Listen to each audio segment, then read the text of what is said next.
Muy buenos días a todos los amigos de Pereira en Vivo, el original. Y acá me presento y les pido que esperemos un minutico mientras más personas se nos conecta para que toquemos este tema tan importante del día de hoy. Como todos saben, mi nombre es César León, soy el ingeniero de sistema encargado de toda la parte de logística tecnológica de Pereira en Vivo, el original, de colombiavip.com, y pues estoy también transmitiendo para otra variedad de medios en los que está El Urbano Noticias, El Urbano y Informativo Nacional. No siendo más la introducción, quiero saludar a todas las personas que se conectan, recordarles que estamos muy pendientes de los comentarios para participarlos, siendo el medio principal en términos de comentarios Pereira en Vivo. Si tienen algún comentario, les recomendamos hacerlo en esa red principalmente, ya que los podemos poner en pantalla para que todo el público pueda saber las preguntas que tienen. El tema de hoy es muy importante, nos toca a todos por igual y pues básicamente nos va a cambiar la vida. No creo que esté exagerando cuando digo que lo que va a suceder con el tema que vamos a hablar hoy puede ser más impactante y más importante inclusive que el tema del COVID. ¿Por qué lo digo? Porque va a haber una transformación a nivel tecnológico y una transformación a nivel, una revolución industrial que el que esté listo pues va a tener muchos beneficios, va a cosechar cosas muy buenas, y las personas que no estén listas para esto que se viene, pues obviamente van a tener una afectación laboral muy grande, y por eso recomendamos a las personas que estén muy atentos a este video. No siendo más, invito a la persona que hoy nos va a ayudar a entender un poquito más del tema, un experto, un ingeniero de sistemas. Lo presento hoy, señor Juan Carlos Jaramillo. Hola Juan, ¿qué tal? Hola ¿Cómo César, vas? buenos días, buenas tardes para todos los visitantes y todos los que nos están viendo en Colombia VIP y en Pereira en vivo. Muchas gracias por esta invitación a participar pues de esta charla que es importante eh, que tengamos en cuenta, como lo mencionas bien, va a ser una de las próximas revoluciones, a pesar de que es un tema que ya lleva aproximadamente 70 años de lo que se está hablando de inteligencia artificial. Sin embargo, ahora que tenemos muchas ventajas a nivel de capacidad de cómputo, a nivel de la capacidad de almacenamiento, pues el tema se ha disparado y viene un gran futuro. El que esté listo es bueno que se suba en este tren. Perfecto. Juan, cuéntanos, ¿quién eres tú para todas las personas que nos ven en Pereira en Vivo, el original, y Colombia VIP? Bueno, mi nombre es Juan Carlos Jaramillo, soy ingeniero de sistemas de la Universidad San Buenaventura de Medellín. Tengo aproximadamente 27 años de experiencia pues, en el medio. Tengo una maestría en seguridad informática. También estoy terminando mis estudios en matemáticas puras.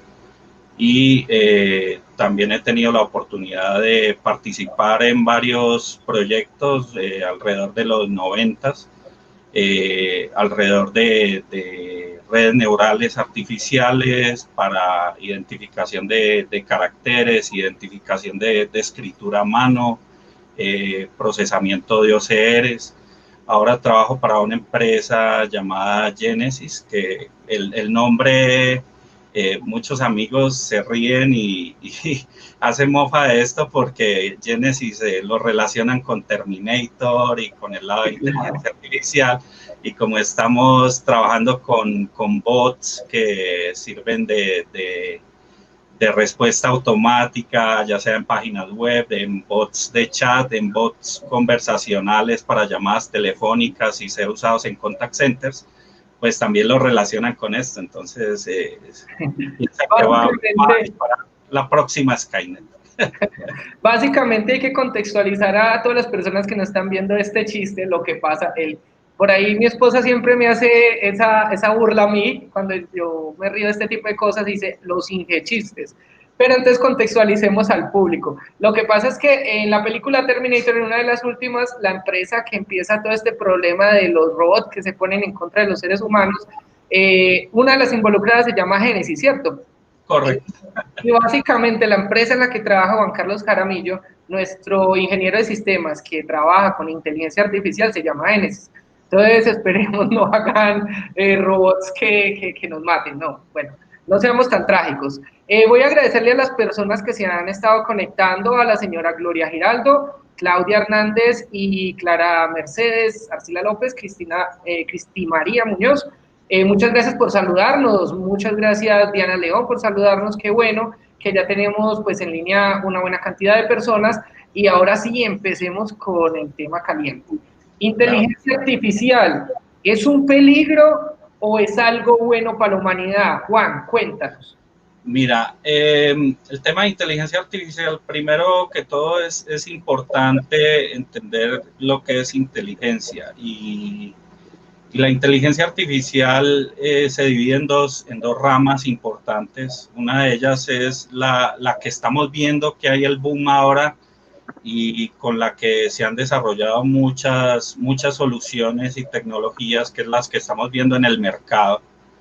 Que tienen que ver, por ejemplo, con el reconocimiento natural del lenguaje, con el análisis de imágenes diagnósticas médicas, por ejemplo, es otra, con el tema de los bots.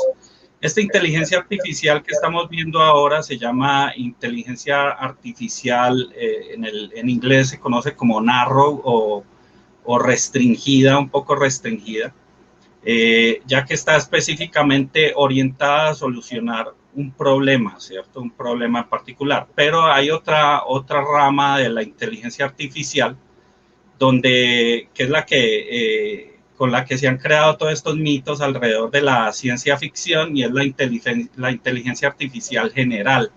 La inteligencia artificial general, pues, es casi que el futuro, el que vamos a ver de pronto después. Tiene unos algoritmos, unas matemáticas bastante complejas, además de que tiene unos retos importantes. Esa es la inteligencia artificial que vemos del lado de la ciencia ficción. La inteligencia que estamos viendo ahora es la que se conoce como inteligencia artificial débil, o que es la que está restringida a resolver ciertos problemas particulares. Entonces viene un futuro bien interesante alrededor de la inteligencia artificial. En sí es buena. Hay una cantidad de detractores y personas preocupadas, personas inclusive conocidas como Elon Musk, que dice que la inteligencia, que los que obviamos, que la inteligencia artificial puede ser un peligro, somos algo inocentes, algo que estamos pecando de inocentes realmente, y alrededor del mundo se han creado inclusive comités de ética y de moral con respecto al uso de la inteligencia artificial. Obviamente hay procesos que las máquinas hacen mejor con respecto a los humanos, ¿cierto? Y que se pueden calificar de inteligentes, y puede significar la transformación del trabajo en un futuro, ¿cierto? Entonces hay trabajos que posiblemente o se van a transformar o pueden desaparecer. Entonces, hay cosas muy buenas, obviamente. Va a disparar tremendamente la tecnología y el análisis de información, que inclusive ahora cuando profundicemos en algunos temas nos vemos que esta inteligencia artificial o el machine learning que estamos viendo actualmente tiene que ver mucho con lo que es la minería de datos, el big data y otras tecnologías que trabajan, o otras disciplinas que trabajan en conjunto para dar este tipo de soluciones. Excelente. Ahí básicamente decimos, toda tecnología es neutra. Neutra en el sentido de que sí mejora la calidad de vida, mejora cómo hacer procesos, mejora muchas cosas, pero digamos, para las personas que no son muy duchas en este tema, yo siempre les hago la analogía de que la tecnología es como un martillo. Si un martillo lo puede utilizar para construir, para crear puentes, para crear desde la cosa más pequeña hasta la cosa más grande, pero también usted lo puede usar como un arma, así de sencillo. Claro, efectivamente. Y la tecnología y en especial la inteligencia artificial, pues cuando hablemos de la inteligencia artificial general que tiene demasiados retos, es donde de pronto es donde muchos especialistas y muchas personas del medio pues hacen esa mención de que puede haber un cierto peligro para la humanidad. Hay demasiados retos. Yo todavía no lo veo muy próximo, pero como bien sabes, la tecnología y con este tema de la ley de Moore es un ejemplo de ello, que la tecnología y esa evolución se va acelerando con el tiempo. Totalmente, y realmente eso es lo que hay que ver, en qué campos la inteligencia artificial es algo inherente, pues, o que se tiene que aplicar para que mejoremos la calidad de vida de las personas y mejoremos los procesos, y en cuáles los tenemos que coger con pinzas, porque habrá procesos donde eso tiene que entrar con evaluaciones constantes, que ahorita más adelante vamos a hablar de la responsabilidad, porque es que detrás de eso no es tan simplemente apliquémoslo porque es algo bueno, sino que también hay un proceso de responsabilidad de las personas que lo aplican. Pero te hago Claro. otra pregunta aprovechando que nombraste a Elon Musk. Una pregunta, ¿él es exagerado o él está bien asentado en ser tan precavido con la inteligencia artificial? Yo diría que es un poco exagerado por el momento, porque todavía estamos en un desarrollo muy precario de lo que es la inteligencia artificial general. Aunque un sistema tenga actualmente la capacidad de revisar muchos datos, o sea, tener un conjunto de datos de entrada y sobre ese conjunto de datos de entrada determinar un patrón para hacer un pronóstico o una predicción. Esto simplemente son modelos estadísticos, modelos matemáticos que hemos tenido en el pasado, pero que ahora tenemos pues la ventaja de que podemos tener gran cantidad de información y que hay mucha información en línea que sirve para alimentar estos sistemas de aprendizaje. Es un poco exagerado porque una máquina de inteligencia artificial general tiene que tener, por ejemplo, ciertas funciones que el cerebro humano las hace muy naturalmente, pero para una máquina no es tan natural. Por ejemplo, cosas tan simples como el sarcasmo, cosas tan simples como, bueno, no tan simple porque hacer humor es difícil, pero el humor es algo que una máquina actualmente no tiene. Ay, justo voy a aprovechar ese papayazo que me da de que hablas. Yo, la verdad, le quiero contar a todas las personas que nos están viendo que mi matemática es muy básica. Es decir, yo me quedé con la matemática de la ingeniería de sistemas, matrices, cositas sencillas, y pues estoy a un nivel muy diferente de Juan. Por eso quiero preguntar una cosa. ¿Qué es lo siguiente con lo del humor y lo de la risa? Cuando nosotros vemos un bebé, cuando nosotros vemos o primates superiores, algunos, vemos que se pueden reír. Desde que nacen, usted les hace monerías, le hace caras y sonríen. Muy poquitos animales tienen esa reacción intrínseca. Realmente como que no entendemos qué es lo que provoca la risa. Pues sí, de pronto tenemos conocimientos químicos de que dispara algunas reacciones de risa y eso, pero no entendemos muy bien qué es el humor o qué es lo que dispara la gracia o que nosotros tenemos el sentido del chiste. ¿Alguna vez las máquinas se podrían programar para que entiendan eso? ¿Los patrones pueden explicar eso? Exacto. Y bueno, la risa, pues analizándola también desde el punto de vista de los bebés, ha sido como algo evolutivo, ¿cierto? Donde el humano, al ser frágil, siendo un bebé, ha desarrollado esa característica evolutiva de la risa para ser más empático. Pero si estamos hablando de humor del lado de una máquina, pues la máquina tiene que entender el contexto en el que se está hablando, el contexto. Ya ves que hay humor de doble sentido y para una máquina el análisis de las palabras que componen una frase, por ejemplo, un párrafo, es un sentido estricto, porque él las une bajo previos textos que ha visto y posiblemente él pueda interpretar el contexto, entender bajo lo que se está hablando, pero no sabe si eso es gracioso o no. Es uno de los grandes retos que tendría la inteligencia artificial general. Yo creo que hay un pequeño percance para el ser humano para programar algo, porque si no sabemos describir algo, no entendemos bien cómo funciona un proceso, cómo lo vamos a programar. Lo primero que, programador sí soy, ¿cierto? Pero Juan nos podrá contar, lo primero antes de iniciar a programar una solución, uno tiene que hacer lo que llamamos el algoritmo, que es como la serie de pasos que se hace para resolverlo en el mundo físico. Y simplemente se lleva eso a un modelo matemático, un lenguaje de programación, para que una máquina lo haga por nosotros. Pero, ¿qué es el humor? Es decir, nosotros podemos ver los parámetros para hacer memes.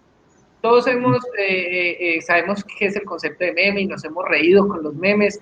Y les cuento a las personas que no estén de pronto, que no tengan conocimiento de esto, ya hay bots o hay software que hace unos memes buenísimos. Sí, correcto.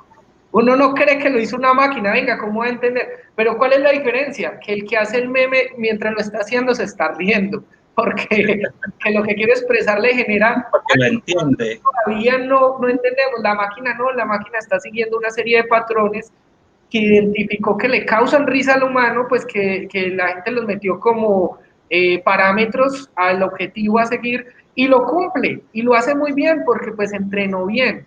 Pero ahí empieza el tema de la responsabilidad. Vamos a pasar del humor. Qué bueno hubiera sido tener un humorista acá para que nos diga o nos dé una explicación más profunda que nosotros como ingenieros tal vez no tengamos más claro de cómo se genera el humor, qué es el humor, por qué está tan ligado al ser humano, porque es un sentimiento tan que se ve en muy poquitos animales, en muy poquitos primates inclusive, y por qué existe el humor, qué es el humor.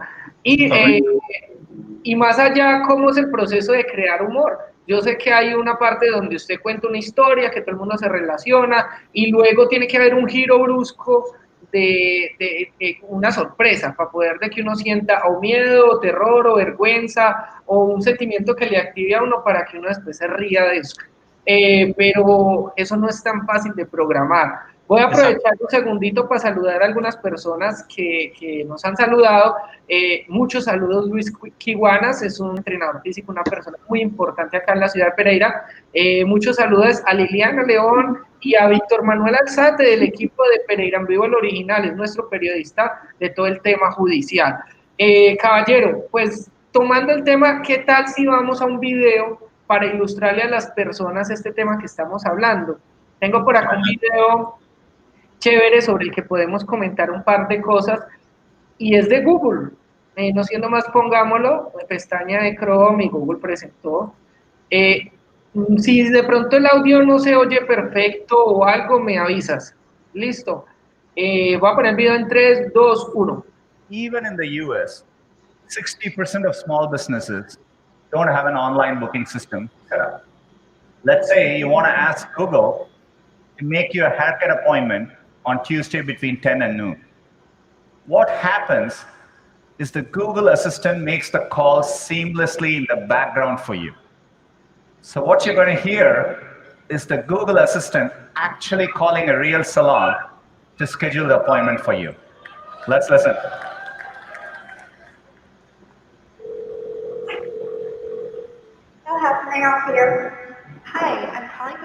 Voy a pausar un segundito para contextualizar a todos los que están viéndonos ahora.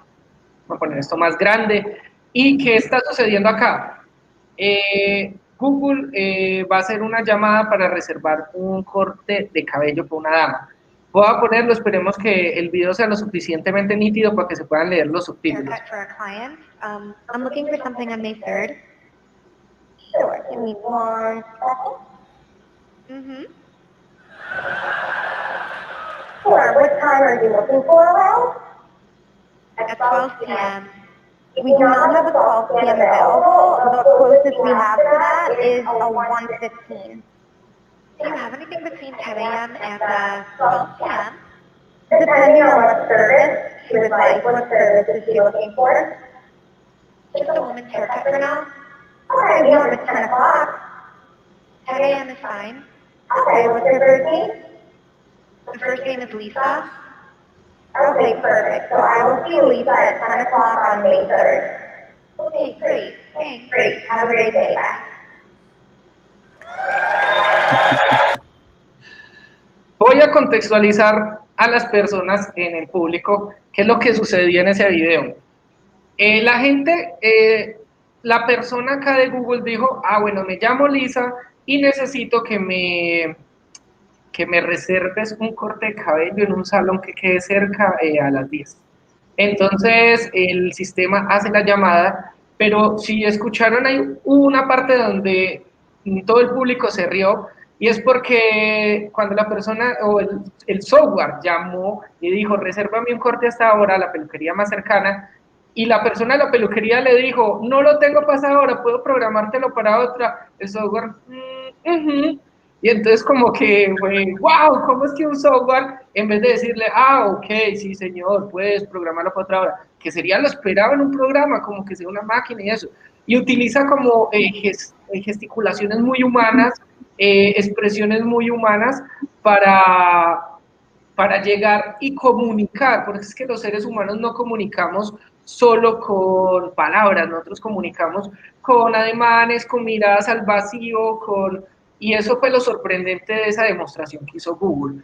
He ahí el temor que yo le quiero expresar a Juan, si de pronto él realmente sí es exagerado o no, el temor en muchos ámbitos no es que la inteligencia artificial se vaya a volver una Skynet o un Genesis en este caso, sino el impacto económico que puede tener de que un software pueda realizar tan bien tantos trabajos de los que viven millones de personas en este momento.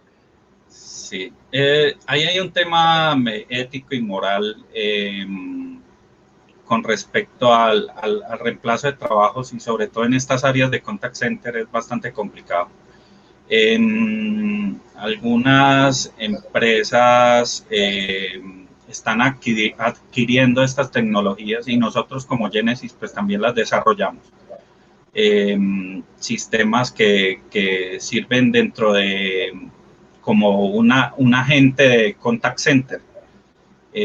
Pero sin embargo, esos agentes de contact center no tienen ciertas capacidades de decisión, a pesar de que este fue en particular programado de una forma muy real. Estos sistemas parecen demasiado reales, pudieran pasar el test de Turing perfectamente, y muchos asistentes de los que conocemos actualmente, como por ejemplo el asistente de Google, el de Amazon, Alexa, inclusive tienen un comportamiento que pareciera una persona y pudieran reaccionar a la conversación, pero fueron programados así. Estos sistemas manejan algo que se llama intenciones. Entonces, cuando ese sistema identifica la intención de la persona que está llamando o la que les está escribiendo, con base en esa intención, ellos ejecutan unas acciones en particulares.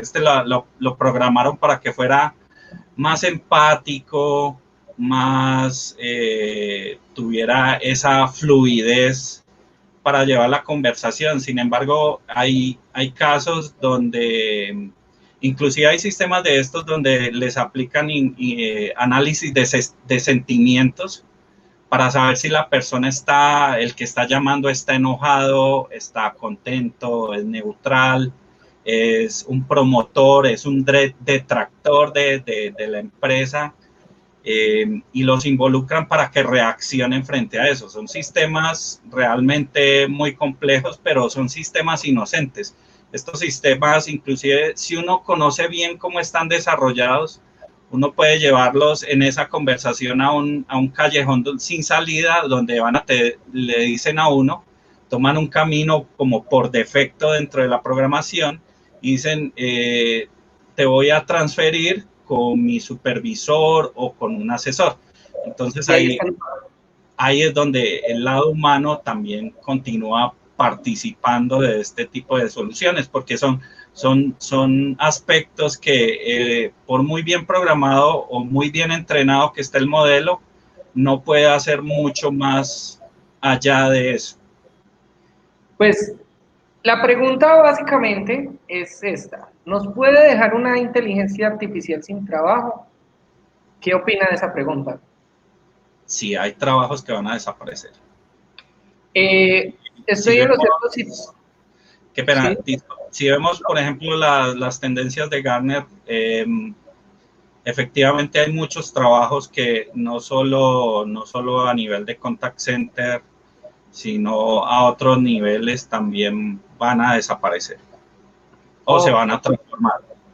Entonces la conclusión es que depende del tipo de trabajo. Correcto. Acá hagamos un llamado a la atención, un llamado a la acción a las personas. También aprovecho pues para saludar a Sebastián Jaramillo Valencia. Muchas gracias por conectarte, muchas gracias por tus comentarios y preguntas. Y pues básicamente el llamado a la atención a todas las personas que hoy en día se están formando es: traten de no hacer tareas tan mecánicas o depender su vida y toda su economía de tareas que sea estilo, coja una caja, métale algo, tápela y ciérrala. Es decir, tratemos de buscar formarnos en tareas que requieran una toma de decisiones más allá de cosas tan mecánicas, porque esos trabajos están en un riesgo mucho antes de la inteligencia artificial. Es decir, con la revolución industrial ya lo sabíamos, empacar cajas, llega un ingeniero industrial y crea algo que pueda hacer los dobleces y que meta el contenido y ¡pum! Despide. Los robots que hacen vehículos, por ejemplo, ya son fábricas que prácticamente hay un supervisor viendo que el proceso en línea o en lotes no se atore porque hubo una falla mecánica en los robots, pero antes las empresas o estas compañías que hacían automóviles pues tenían una gran cantidad de personas en un proceso en línea completamente mecánico. Ahora es completamente automatizado. Claro que sí. Y pues inclusive muchos de esos sistemas ni siquiera tienen inteligencia artificial, simplemente son sistemas pues, con un proceso muy bien planificado y ya la inteligencia fue humana, pues el proceso es artificial y en algunos casos lo que se llama un sistema experto. Un sistema experto es, ¿cuál es la diferencia de un sistema? Mejor preguntémosle al experto. ¿Cuál es la diferencia de un sistema experto y una inteligencia artificial? Mira, los sistemas expertos también hacen parte de la inteligencia artificial, pero lo que hace un sistema experto es que cogen todo el conocimiento de un experto, ¿cierto? Lo llevan a una base de conocimiento y lo que se construye dentro del sistema experto es con base en unas reglas que se llaman reglas de inferencia, a través de ciertas preguntas que van haciendo, van infiriendo lo que puede ser un diagnóstico médico, por ejemplo, ¿cierto? Entonces, o los conocimientos de una persona sobre economía para tomar decisiones financieras. Entonces, utilizando una base de conocimiento, un motor de inferencia o reglas de inferencia, reglas lógicas, pero son unas reglas predefinidas que él va siguiendo para inferir. No hace, lo que hace al final es retroalimentar su base de conocimiento con el resultado de ese proceso. Como incrementar su base de conocimiento, pero en realidad no está siguiendo, a pesar de que es una parte de la inteligencia artificial, no está siguiendo realmente un proceso de aprendizaje o un refuerzo de aprendizaje, por decirlo así, que es lo que hace diferente, por ejemplo, a lo que es el Machine Learning, donde hay un refuerzo de su propio aprendizaje, donde la máquina empieza con un estado inicial, hay un los posibles estados para conseguir ese estado final, ¿cierto? De tal forma que cuando le presenten nuevos estados, él pueda decidir o pronosticar la salida de ese proceso. Eso es lo diferente con respecto a lo que es el Machine Learning o esta cierta parte de la inteligencia artificial con respecto a los sistemas expertos. En los sistemas expertos, pues, tenemos ciertos lenguajes de programación que manejan estas reglas de inferencia, como es Lisp, como es Prolog, por ejemplo, que son lenguajes que mucha gente no conoce. Ahora todo el mundo está con la onda de Python, y Python, pues, tiene ciertas limitantes. Pero estos lenguajes de programación están orientados precisamente a hacer lenguajes declarativos o lenguajes que permiten manejar inferencia. Perfecto, entonces básicamente la diferencia de este sistema experto tiene las reglas o las condiciones donde toma unas decisiones preestablecidas. Correcto. Y el sistema de inteligencia artificial hace eso mismo, pero aparte agrega a su base de conocimientos el resultado de cada vez que se lanza el proceso. Correcto. Ese es un resumen muy escueto, pero cierto, eso serviría como resumen. La inteligencia artificial le agrega conocimiento cada vez que corre, como una inteligencia, que no va aprendiendo de los errores o de lo que pasó. Así es, la inteligencia artificial o el Machine Learning pues tienen un objetivo, y la idea principal o la idea matemática de esto es empezar a reducir el error para aproximarse a ese objetivo que tiene que cumplir. Entre más pequeño sea ese error, porque pues esa es otra parte importante dentro de la inteligencia artificial, es controlar el tiempo de ejecución, el espacio de datos, que tienen que ver con complejidad computacional, porque una máquina no puede estar ahí corriendo eternamente buscando una solución, porque puede ser que haya llegado a un punto donde no puede salir de ahí. Entonces él tiene que tener un objetivo, y ese objetivo es o cumplirlo o estar lo más cerca posible de ese objetivo, donde el error sea mínimo. En el Machine Learning tenemos, cuando uno hace un entrenamiento de un modelo de Machine Learning, uno generalmente utiliza un conjunto de datos. Ese conjunto de datos tiene unos atributos. Por ejemplo, qué pasteles le gustan a César, ¿cierto? Entonces a César le gustan los pasteles que son redondos, que tienen ciertas cubiertas, ciertos ingredientes. Esos atributos o características definen si a César le gusta el pastel o no. Entonces cojo ese conjunto de datos, entreno mi modelo, digamos, con una parte de ese conjunto de datos, y con otra parte de ese conjunto de datos lo que hago es evaluar mi modelo. Cuando esa es una clase de aprendizaje supervisado, donde yo al final evalúo con esos datos, ¿cierto? Hay unos datos donde él ya conoce la salida, hay otros datos donde el sistema va a intentar aproximarse a la salida, que ya son los datos de evaluación, y en esos datos de evaluación vemos qué tan alejado o qué tan preciso fue mi modelo al final. Entonces vemos una cantidad de falsos positivos, falsos negativos, y con respecto a eso tomamos la decisión si el modelo está efectivamente bien entrenado o no. Es que a los modelos habría que irlos puliendo. Primero está el algoritmo, que es el que uno entrena, ¿cierto? Correcto. Pero también puede haber un error en el algoritmo, como también puede haber un error en la etapa de entrenamiento, ¿cierto?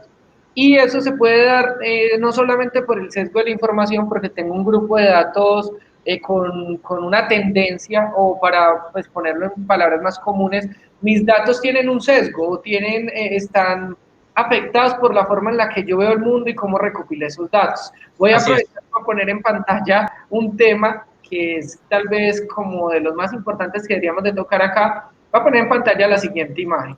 ¿Qué es la siguiente imagen para las personas que nos ven? Esto, TailTweets, era un bot que Microsoft hizo para hacer tweets tweets, es decir, para hacer comentarios en la red social Twitter. ¿Qué sucedió con ese bot? ¿Qué sucedió con esa inteligencia artificial? Que básicamente, como pueden leer en el mensaje, se volvió racista. Una inteligencia artificial se volvió racista. ¿Por qué? Porque Twitter tiene la fama de ser una red social muy tóxica, con comentarios muy agresivos, y si entrenamos una inteligencia artificial con esa información que hay en Twitter, pues va a atender a lo que hay allí. Entonces, él cogió como patrón contestar cosas que no eran muy bien vistas, y todo a raíz de eso. He ahí el punto siguiente, que es la responsabilidad de las personas que programen estos sistemas y que entrenen estos sistemas. ¿Tú qué comentarías de esto? ¿Cuál fue el error de ese tweetbot que se terminó volviendo racista? Mira, efectivamente, cuando uno entrena una máquina, tiene que tener en cuenta esos datos de entrada. Porque finalmente lo que hace la máquina es clasificarlos, ¿cierto? Clasificarlos entre lo que yo considero que me va a alcanzar el objetivo y lo que me va a alejar del objetivo, ¿cierto? Lo que me va a alcanzar el objetivo, pues es lo que yo voy a seguir haciendo en un futuro. Entonces, en particular esta de Microsoft, que se volvió racista, es precisamente porque cogió todos esos datos de entrada de Twitter, que Twitter de por sí es lo que tú mencionas, es una red social bastante tóxica y a veces también tiene bastantes trolls, por decirlo así.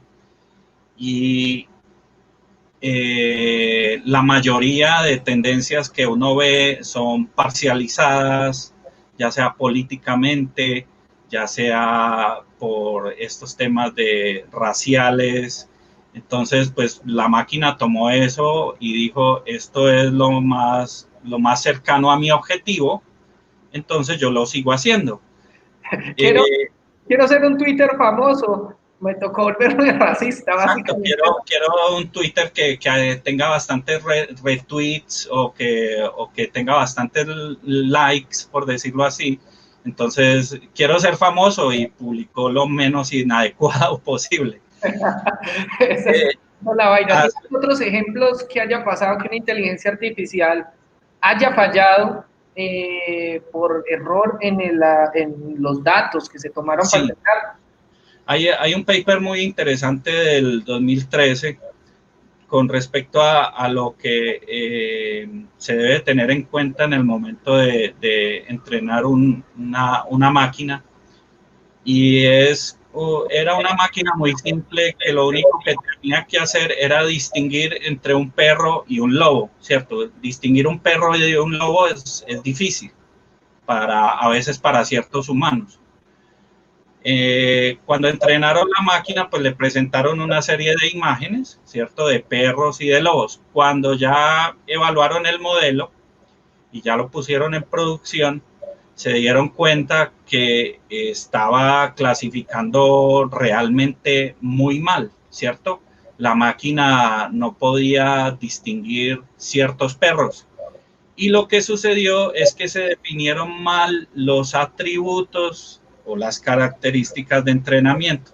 Entonces uno comúnmente ve que los lobos tienen fotos que están relacionadas con la nieve. Él tomó la nieve como un patrón importante en la distinción de un animal o del otro para clasificarlo, y entonces la máquina empezó a clasificar perros donde habían imágenes de perros en la nieve como si fueran lobos. Entonces es importante evaluar y revisar bien y limpiar muy bien. Ese es inclusive el primer paso cuando uno hace el machine learning, y como uno tiene una gran cantidad de datos, empezar a organizar bien esta información y limpiarla y depurarla un poco para no crear estas situaciones. Perfecto. Sí, la verdad la recomendación es eso, es que hay una responsabilidad de las personas que alimentan ese machine learning, tratar de no llevar esto como a algoritmos que sean tan automáticos que la decisión de alimentación sea como agarrarla de Twitter y se nos vuelva racista, o inclusive hubo una inteligencia artificial, no sé si de Google, que te indexaba a las personas por raza y decía, esta persona es una persona blanca de 35 años, esta persona es una persona morena de 40 años, y hubo un momento en el que a las personas de color las estaba marcando como primates. Entonces, Correcto. ese tipo de cosas nos llevan a hacernos la siguiente pregunta de nuevo. ¿Puede una inteligencia artificial volverse malvada? ¿Usted qué opina?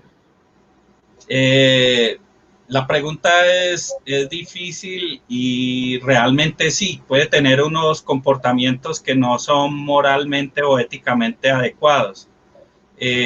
También no sé si recuerdan este androide muy famoso que llevaron a varios países, pero que realmente pues la programación que hay detrás de ese androide es muy básica.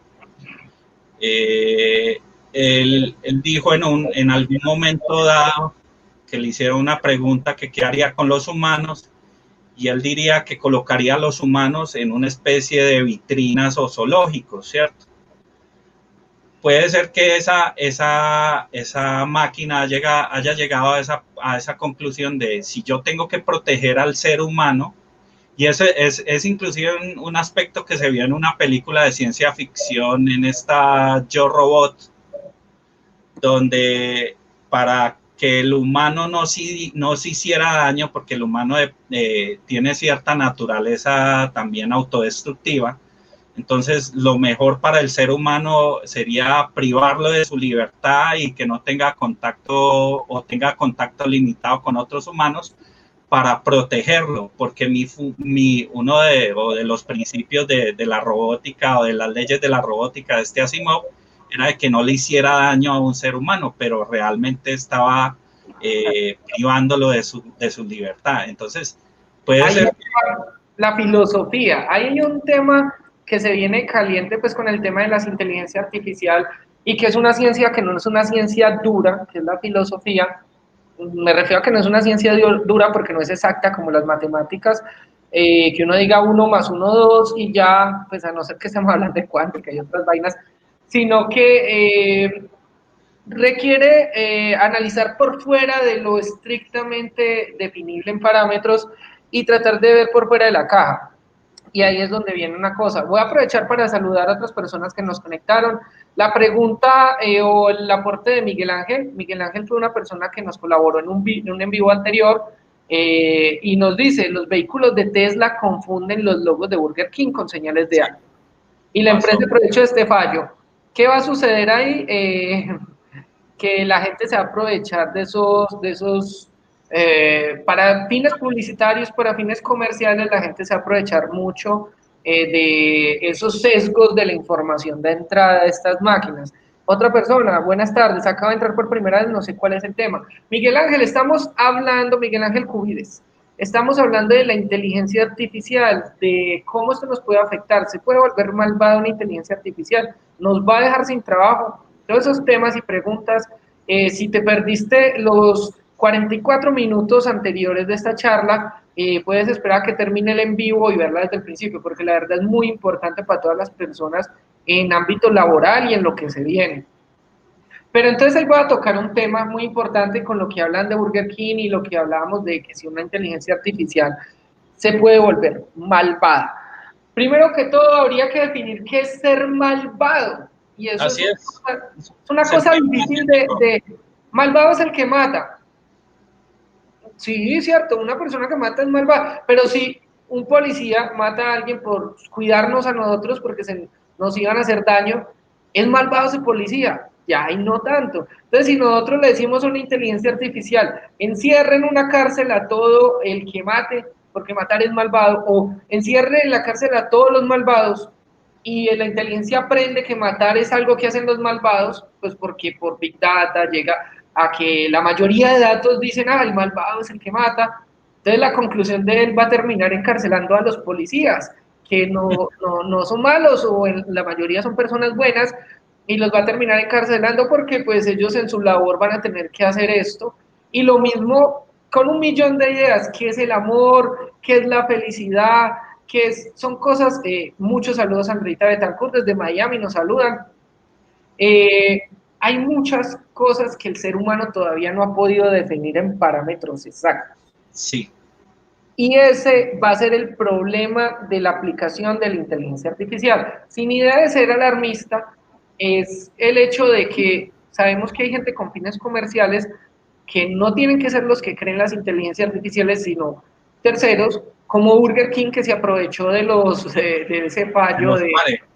Exacto, para hacer que los carros paren en Burger King, y como la gente dice, ya, este carro decidió parar acá, pues de una vez comámonos una hamburguesa, ¿cierto? Entonces, ¿cuánta gente no se va a aprovechar de eso?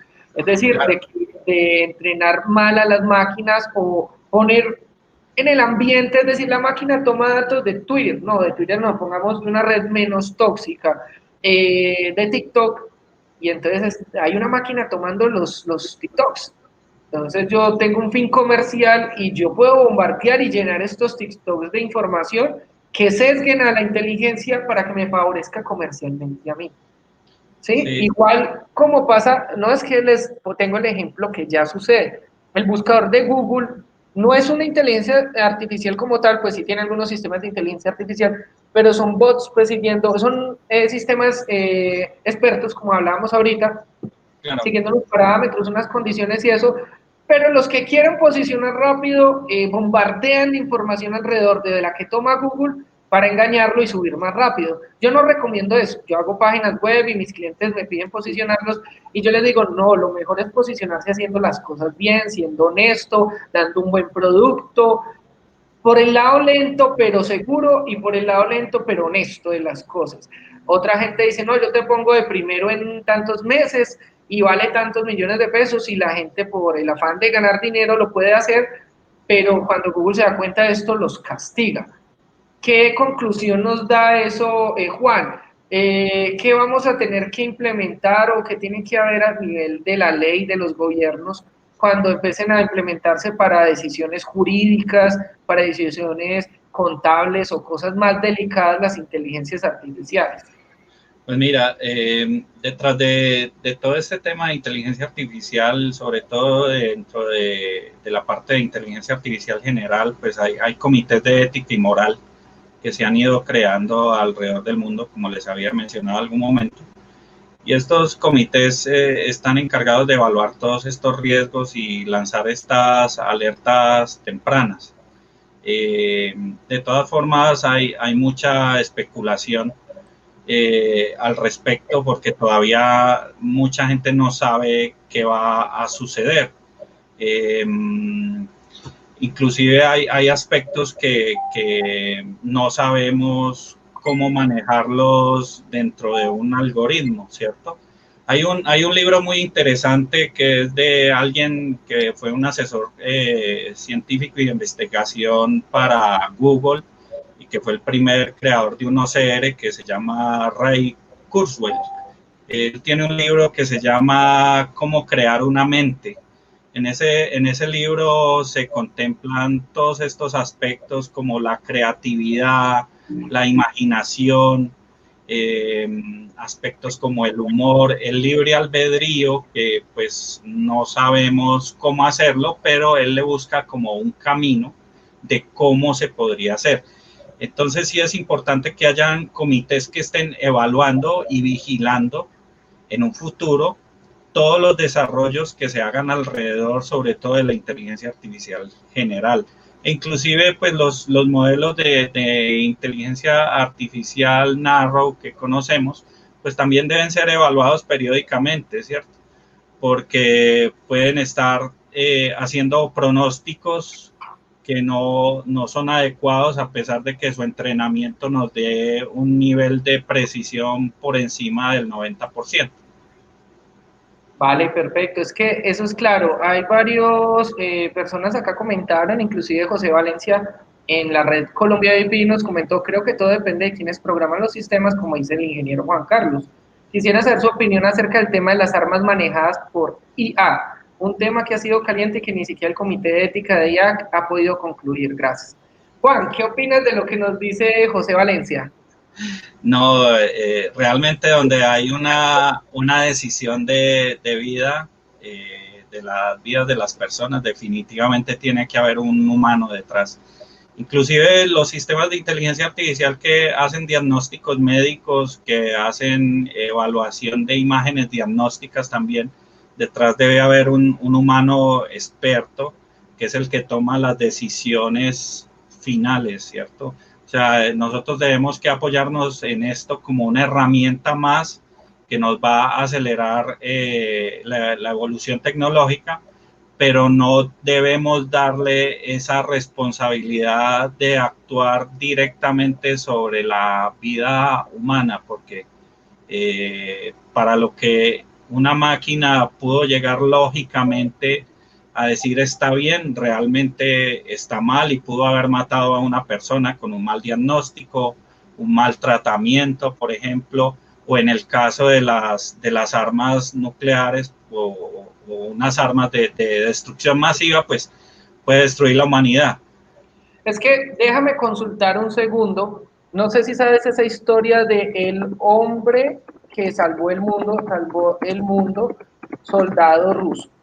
Estoy buscando en estos momentos en Google el nombre de esta persona, Stanislav Petrov. Stanislav Petrov. Mucha gente no le va a gustar ese nombre acá en Colombia.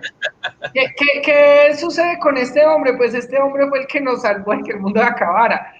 Una inteligencia artificial hubiera apretado el botón rojo. Les voy a contar la historia. Claro. Stanislav Petrov pues, fue una persona de la época pues, de, ¿cómo se dice? La Unión Soviética, para no ser como María Fernanda Cabal acá y decir, confundir Rusia con la Unión Soviética.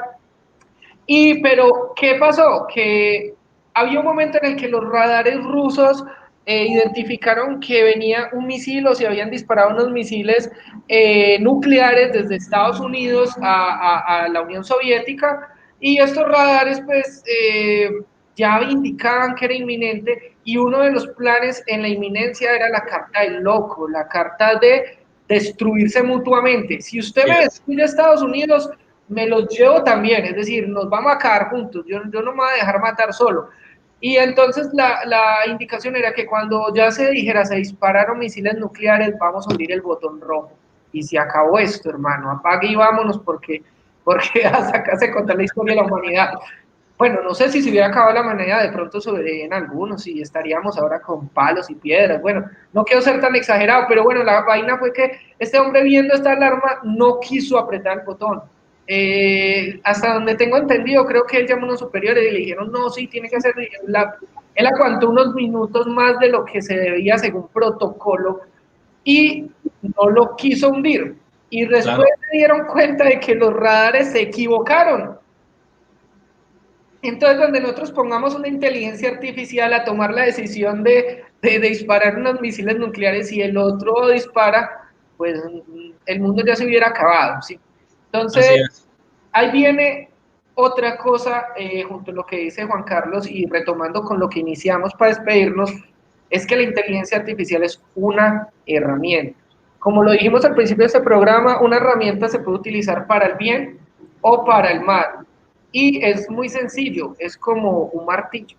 Si tú puedes usar un martillo para construir o para destruir. Y toda herramienta, cuando es usada por humanos, así tome decisiones autónomas, un humano la creó, un humano la programó, un humano la entrenó, y por ende tenemos que definir una cadena de responsabilidad. ¿Quién fue responsable de programarla, de ejecutarla, de todo el proceso que se involucra?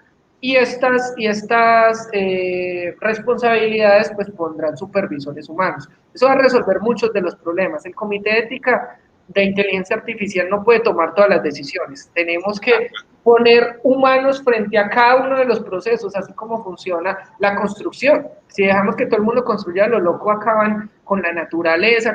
Por eso cada construcción tiene que pedir un permiso y tener un arquitecto o un ingeniero civil que le firme y que sea el responsable. Listo, yo voy a poner una inteligencia artificial que haga tweets.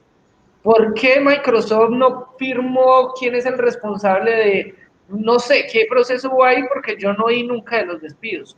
Es decir, estamos soltando una herramienta muy poderosa, necesitamos poner la responsabilidad en las manos de quien suelta estas herramientas. Juan, Ya tenemos que despedirnos, ya entra el siguiente programa. Aprovecha un minutico para que te despidas y salimos. Bueno, César, muchísimas gracias de verdad por esta invitación. Pues realmente es un tema bastante amplio, bastante complejo.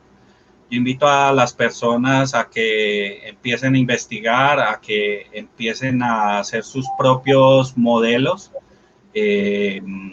no solo los que ya están hechos por otras personas y entrenarlos para analizar unos datos en específico. Esa sería una solución muy rápida, pero empiecen a entender bien estos modelos desde cero. Hacer un modelo desde cero es muy interesante, se aprende muchísimo de cómo funciona y lo que se puede lograr con este tipo de tecnología o con esta herramienta. Asimismo, para que utilicen realmente las librerías correctas y no estén matando un mosquito con una bazuca o terminen cortando un quesito con un serrucho. Es importante saber qué herramienta utilizar para cada cosa.